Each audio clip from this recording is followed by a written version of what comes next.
Put your hands together for Adil Afzal.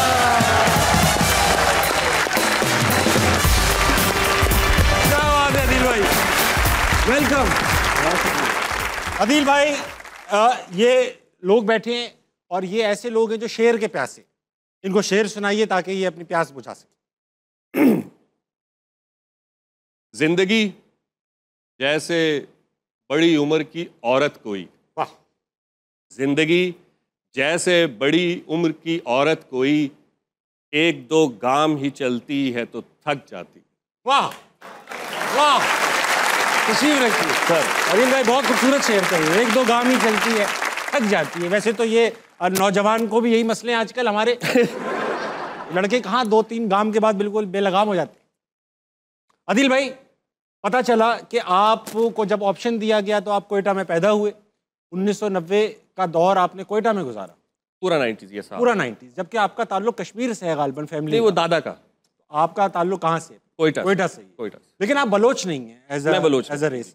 तो ऐसा कोयटा में पैदा होना, 90s का कोयटा, जरा कोयटा का सफर कराएं क्योंकि बहुत कम बात होती है हम कोयटा के बारे में। 90s का कोयटा बड़ा एक आइडियल शहर है, एक ऐसा शहर जिसमें लोगों को याद भी नहीं था कि उन्होंने कभी अपने घरों के दरवाजों को कुंडी लगाई। वहाँ को गाना भी नहीं बना सकता, कुंडी ना खड़का सोनिया, क्योंकि कुंडी है ही नहीं वहाँ। तो एक बड़ा पुरअमन और बड़ा वाइब्रेंट एक क्लासरूम है जिसमें बहुत सारे पश्तून हैं, बलोच हैं, बरावी हैं, हज़ारा हैं, सराइकी हैं, सिंधी हैं।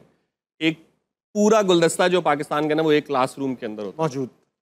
तो वो एक्सपीरियंसेस, अब हम उस शहर को देखते हैं तो मैं और हमारे जो कुछ दोस्त हैं, हम जब कोयटा के बारे में बात करते हैं तो हम इसे कहते हैं कोई था। हाँ, क्या खूबसूरत बात है। कोयटा तो अब पता नहीं कहाँ कहीं खो गया, लेकिन बहुत हसीन यादें। अच्छा, हमारे भी यही, कोयटा का पानी बड़ा मज़े का था, उससे भूख बड़ी लगती थी। कोयटा एक छोटा सा वैली के अंदर एक शहर, हमारी सबसे बड़ी अट्रैक्शन थी वो मार्केट थी जहाँ पर वो चीज़ें मिलती थी, रेडियो, इलेक्ट्रॉनिक्स, रशियन सामान, वो भी सिर्फ इलेक्ट्रॉनिक्स जी। लेकिन मज़े की फैसिनेटिंग जगह। रशियन सामान, पहली जो वॉर थी उसमें रशियन सामान था, और उसके बाद जब ये वॉर ऑन टेरर हुई थी तो फिर कोयटा में बाकायदा एक मार्केट थी, नेटो मार्केट। जी, जिसमें फौजियों के सामान थे, जूते, एक जूता था, कह रहे एक ही जूता था फौजी का। हाँ, बस दूसरा वो पहन के चला गया, वो नहीं, वो कोई ले गया पॉलिश कर। अच्छा, ऐसा है अदील भाई कि जब आपकी तारीख पढ़ी गई तो आपका और ट्रेन के किस्से इतने ज़्यादा थे कि मैं रह नहीं पाया कि यार ये ट्रेन से क्या ताल्लुकात हैं अदील भाई के। पहली बार आप ट्रेन में जब बैठे थे, गालिबन ये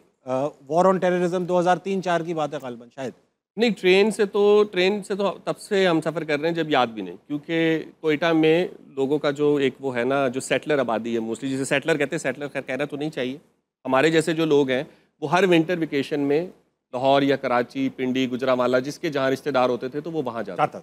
अब वो ट्रेन गुजरती ही पूरे पाकिस्तान से, पहले उसने के पास सिंध में जाना है, फिर साउथ पंजाब, फिर अपर पंजाब, और फिर पेशावर तक जाती। तो बस वो सारा बचपन जो है ना, वो 3 महीने हमने एक दफ़ा जाना है, फिर एक दफ़ा आना है। 3 महीने लगते थे जाने में? नहीं, जाने में 2 दिन स्केड्यूल्ड होते थे, बट यू नेवर नो। ठीक है, ट्रेन चली है तो पहुंच भी जाएगी। हम लोग बल्कि जब पहुंचते थे हालतें ख़राब, मिट्टी, बाल उड़े हुए, रंग, पहले ऐसा नहीं था। ये ट्रेनों में हुआ है? ये ट्रेनों में हुआ है।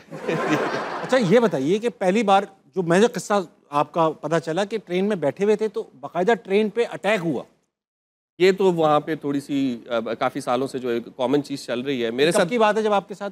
ये पोस्ट 2010 बात है। अच्छा, 2012-13। हाँ, और उसमें 2 दफ़ा अटैक हुआ था ट्रेन पे। एक दफ़ा ये था कि सिर्फ बुलेट्स वगैरह लगी थी और ट्रेन में से भी, तो वो क्रॉस फायरिंग पूरी, अंदर भी लोग बैठे थे जो कर रहे थे, अंदर सिक्योरिटी फोर्सेस के लोग थे, तो वो फायरिंग कर रहे थे। और सामने वो असल में कुछ ऐसे पहाड़ी इलाके आ जाते हैं कि जहाँ पे ट्रेन की रफ्तार बड़ी कम हो जाती है और वो गोलाइयाँ होती हैं, तो वहाँ पे फिर टारगेट करना बहुत आसान होता है।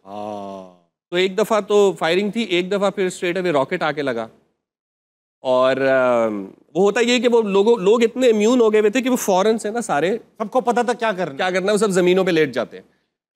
मेरी बदकिस्मती ये थी कि मैं उस वक्त बर्थ पे लेटा हुआ था, तो जब टक टक टक टक गोलियों की आवाज़ लग रही, मेरी आंख खुली, मैंने नीचे देखा तो सब जो थे ना वो फंसे हुए ज़मीन पे लेटे हैं, और एक मुझे कह रहा है नीचे आ जा। मैंने कहा मतलब नीचे आऊँ किधर? अब एक साथ ही 6 फुट नीचे जाऊँगा।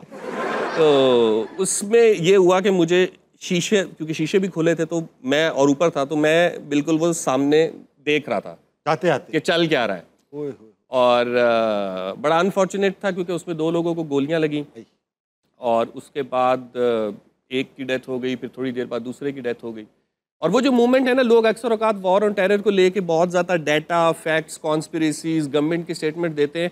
मैं हमेशा उनसे कहता हूँ आप इसको ना ह्यूमन ग्राउंड पे, इमोशनल ग्राउंड पे देखते ही नहीं है। कि जब मैंने एक शख्स को देखा कि उसके बाप को गोली लगी हुई है, ट्रेन वीराने में पहाड़ों में खड़ी है, वो भाग रहा है और आप 500 और लोगों ट्रेन में, लेकिन आपको पता है कि कुछ नहीं हो सकता, there is no help coming.